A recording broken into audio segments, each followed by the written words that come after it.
Hi everyone, in today's video, I'll show you how to share trial reels on Instagram, a great way to preview your content before posting it publicly. Trial reels allow you to share your draft content with a select audience for feedback and refinement before going live. First, open the Instagram app and start creating a new reel. Record or upload your video clips as usual, then use the editing tools to add music, text, or effects to your reel.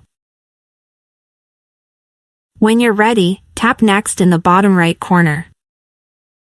Tap Next again.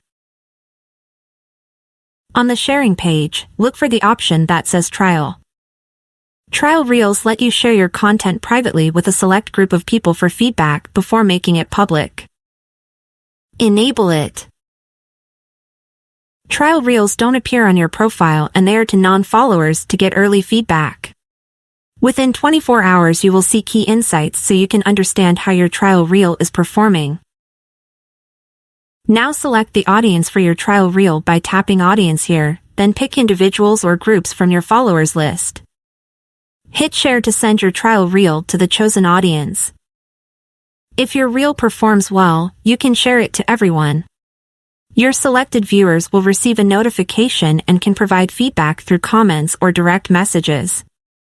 You'll see insights on your trial reel within 24 hours after sharing so you can understand how it is performing. If you're happy with the feedback and adjustments, you can reshare the reel. If this tutorial helped you, make sure to like, share, and subscribe for more Instagram tips and tricks. See you in the next video.